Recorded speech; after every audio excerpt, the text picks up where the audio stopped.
Generally, if you hear about an attack in the United States, let's say Florida, if somebody got attacked by an alligator, I can guarantee you there's one thing that was involved, and that was called alcohol. Pretty much. Ooh, let's go down to the water, jump in the water, and slide around for a while. When will happen? Oh, the alligator grabbing. Big surprise. So we're just waiting. Sam's coming. Don't worry. So like I said, I come here and all I do is show, all I do is talk. Sam actually does the actual sort of work to make everything taken care of. You make sure that at the end of it, you let her know the great job she does here. Big guy.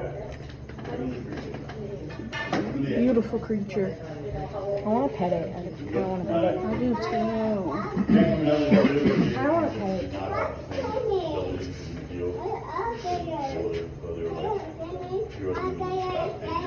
Wet here. Where's Sam? He's coming. Here she comes. Oh, look, that was us. Yeah, I told you when I got there. Yeah, because I always look at it, like the thing. Oh, I see the person. They're gonna feed the alligators. You're gonna eat. Alright guys, so this is Juliet. She is our American alligator. I'm going to be feeding her for you guys today. So before we get started, I'll tell you a little bit about her. So Juliet is one of our rescues. For those of you who don't know, Little Race is Canada's largest exotic animal rescue center. So she came to us from our facility out Niagara Way. But she was getting a little bit too big for her enclosure there. So we're housing her here temporarily until we can find her a suitable forever home. So she's not going to live here forever. We've got her on a couple of different wait lists for other facilities where hopefully she can live outside. So we're lucky to have her while we do, but we'll definitely be happy to see her go to get to live somewhere with a little bit more space, a little bit more natural for her. Now, a lot of times with her, people ask me what is the difference between an alligator and a crocodile? Honestly and truly, biologically, there is no big difference. They've got very similar body plans, very similar life histories. But one thing that I have noticed working with both alligators and crocodiles, that alligators tend to be not so aggressive toward humans. So a lot of different species of crocodile, like saltwater crocodiles and Nile crocodiles, actually see humans as food. We are not a prey item, or not a predator to them. We are a prey item. They will actively hunt humans in the wild. Alligators, on the other hand, do see us as a predator. Now, when they get to this size, they're a little bit more indifferent toward humans rather than scared because they're so big that they know you're not a real threat to them, but they also don't see you as food. When they're really little, if you've ever been down to Florida, if you try to approach a small alligator, it is going to run in the opposite direction as fast as it can and make its way into the water to try and get away from you. They are not wanting to mess with us, really. Now, sometimes alligator attacks do happen.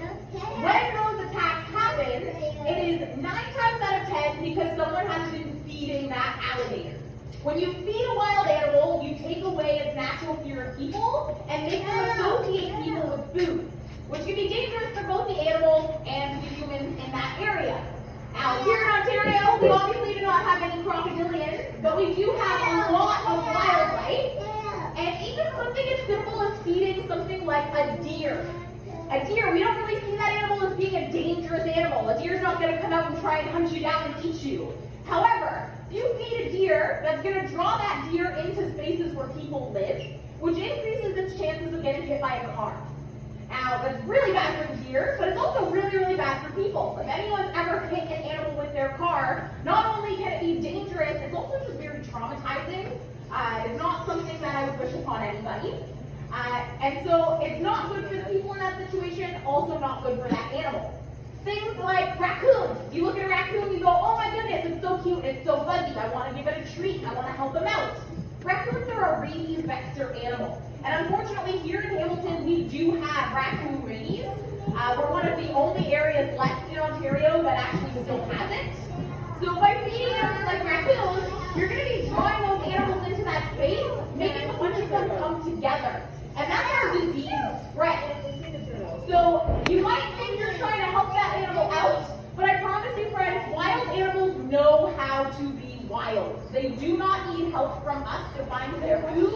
It is much better for them if they have to find it on their own. Even if we take safety out of the situation, sometimes we just don't know what those animals are able to eat. I know myself personally as a kid, I used to love to go down to the water and feed bread to the ducks. Come to find out as an adult that bread is actually incredibly bad for birds. It's not something they should be eating. It's super processed. A lot of bread goes through a beating process, which can be really, really toxic for those animals. So friends, as much as we love wildlife and we want to help them out, we want to get close to them, it is really, really important that we respect their space and we admire them from a distance and let them remain wild. Now I'm going to go in and I'm going to give Juliet some food. She's waiting very patiently. She does know what's about to happen. When the lights come up, she knows that someone's about to go in there, and 9 times out of 10 it means that there's food coming, because if I was going to clean her enclosure, the water would be drained. And she is smart enough to recognize that the lights came up and the water didn't go down, so that means that food is most likely coming. Alligators do have an intelligence level of around a 3-year-old human being. So she's very, very smart. She does know the difference between people. She knows multiple different commands. Now, she doesn't always listen to those commands. So, you may at some point see me give her a little nudge with my nice stick here. This stick is made out of soft wood. If she bites it, it does not hurt her teeth. They go right through it and come right back out. And I'm not hitting her. I'm not jabbing her. I'm giving her gentle nudges to redirect her, to remind her what she is supposed to be doing. If I didn't have the pole, it wouldn't be safe for me to go in there, because as much as me and Juliet have a very good relationship, if she got really, really excited for food, and she went to go grab her food and missed, that would be a bad situation for me. So I have to make sure she stays a safe distance from me. And I promise, friends, I'm not hurting her. If I was, she would not be waiting right up at the side, super excited. She would be all the way in the corner, trying to hide from me because she doesn't want me to get near her. Or, if she was feeling really brave, she would try to attack me to get me out of her space because I'm a threat to her. But because I don't hurt her, you can see she's waiting very nicely, waiting for her food. So she is waiting very patiently, so I think I'm going to go on in and give her some of that food now. Today she's getting some chicken breast. So she does get a wide range of food items, but chicken breasts do seem to be one of her favorites. And that's a good thing, because chicken breasts are low in fat. A lot of our crocodilians really like rats, which are really, really fatty. So it's awesome that she prefers the less fatty option.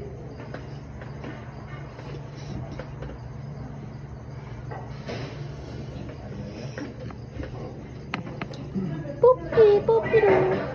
Good girl. You stay in the water, babe. Alright, so I am going to make her work for her food a little bit. So I'm going to get her to swim around. Look at the chicken. Good girl. So in the wild, food is not just handed to you, so I do make her work for it a bit. That way she gets her exercise.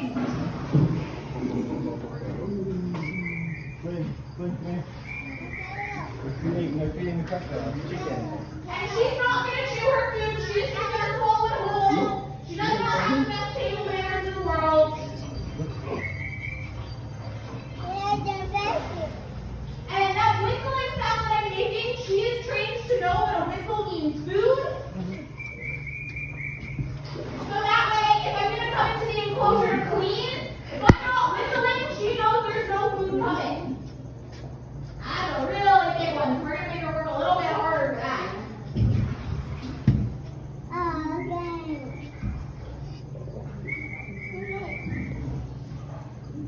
Look at the chicken, not at the stick. Come on. No, hey. Get in the water, please. Thank you. Aw, she stole it. Alright, we got one more piece here. We're going to see if I can make her work a little harder for this one, because she's being a trickster today.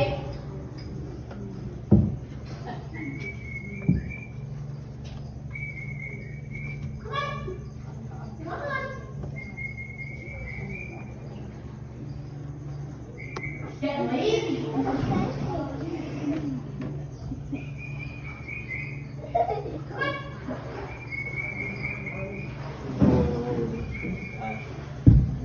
Ow. She hit the thing. One